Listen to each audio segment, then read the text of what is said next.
guys, once again welcome back to my YouTube channel Medicure Buddy.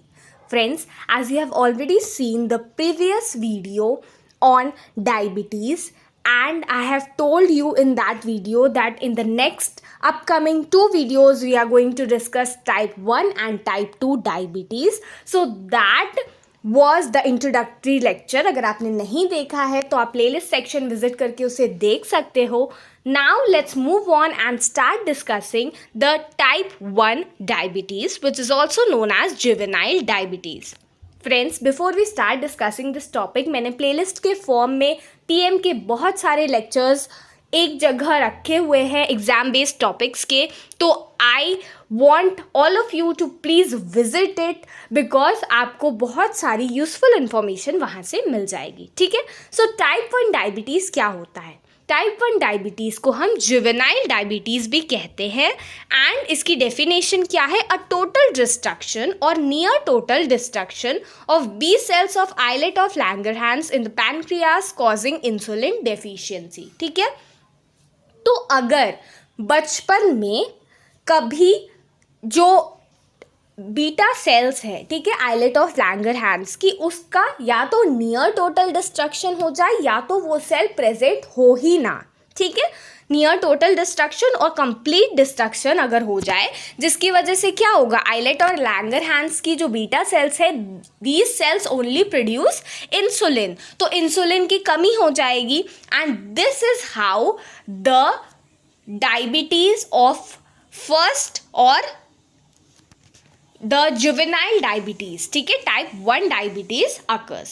Now let's discuss the etiology कि ये किस वजह से हो रहा है.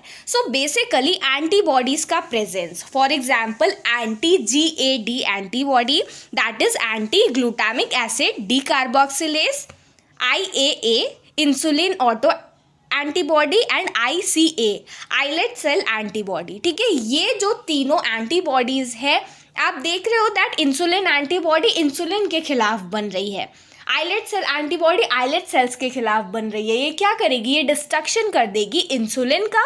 या तो इंसुलिन बन रहा था और डिस्ट्रॉय हो जा रहा है, या फिर वो बन ही नहीं रहा है बिकॉज आइलेट सेल्स डिस्ट्रॉय हो जा रही है. तो ये डायबिटीज़ कॉज होगा. ठीक है. अब हम आ जाते हैं इसके क्लिनिकल फीचर्स पे. तो क्लिनिकल फीचर्स में क्या लिखा हुआ है? That decrease in insulin. ठीक है. उसकी वजह से ऐसा हो रहा है. अब हम इंसुलिन का फंक्शन देख लेते हैं. तो इंसुलिन बेसिकली क्या करता है? Insulin takes up the sugar and वो बॉडी को सप्लाई करता है. ठीक है. ब्लड में से शुगर लेकर वो पूरी बॉडी को सप्लाई करता है. सो क्या है यहाँ पर लिखा हुआ? That decrease in insulin glucose in blood. अब अगर क्योंकि इंसुलिन ने टेकअप नहीं किया ग्लूकोज को ब्लड में से और वही सेल्स तक पहुँचा रहा था, तो ग्लूकोज ब्लड में बढ़ जाएगा.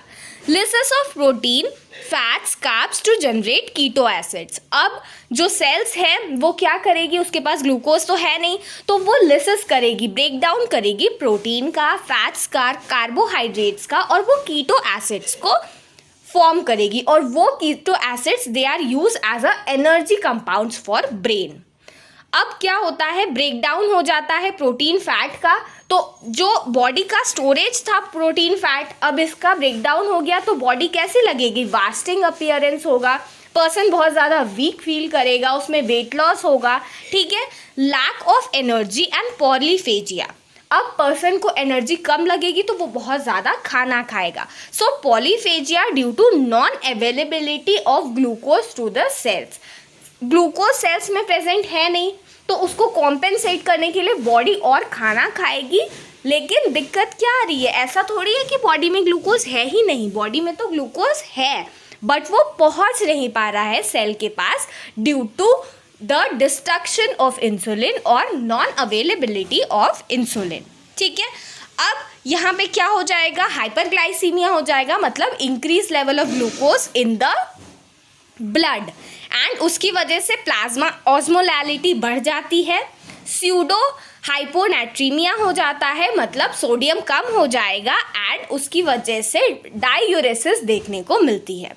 ठीक है, तो पॉलीडिप्सिया की कंडीशन भी मिलेगी। Now as you have seen, यहाँ पर जो क्लिनिकल फीचर्स मैंने आपको बताए थे, पॉलीडिप्सिया मतलब बहुत ज़्यादा पर्सन को यूरिन का डिस्चार्ज होना, ठीक है, पॉलीफेजिया उसको बहुत ज़्यादा भूख लगना, ये सारे सिम्टम्स यहाँ पर हमने देख लिए, ठीक है। उसके अलावा पर्सन जो है उसमें वास्टिंग, खाना खाने के बावजूद वेट लॉस देखने को मिल रहा है, this is also a symptom of diabetes. उसके अलावा पॉलीडिप्सिया, पर्सन को प्यास भी बहुत ज़्यादा लगती है, ठीक है। So these were the clinical features. अब हम ट्रीटमेंट की बात करें तो अब बताइए, अब इसमें इंसुलिन तो अवेलेबल है ही नहीं, तो इंसुलिन क्या करना पड़ेगा, बाहर से सप्लीमेंट करना पड़ेगा रेगुलरली, ठीक है।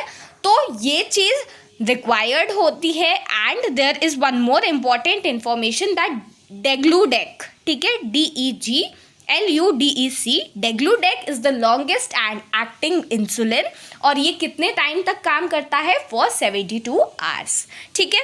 So friends, this is it about today's session in which we have discussed type 1 diabetes, its definition, aetiology, clinical features, जिसमें हमने इसकी पैथोजेनेसिस भी देख ली कि ये किस तरीके से सिम्टम्स कॉज कर रहा है, and at last we have seen the treatment कि इंसुलिन सप्लीमेंटेशन देना होता है, ठीक है। So this is it, I hope I have made you all understand. Tomorrow I will be sharing with you lecture of type 2 diabetes, and I'm sure you do not want to miss it, so please subscribe to Medicure Buddy and hit the bell icon. Thank you.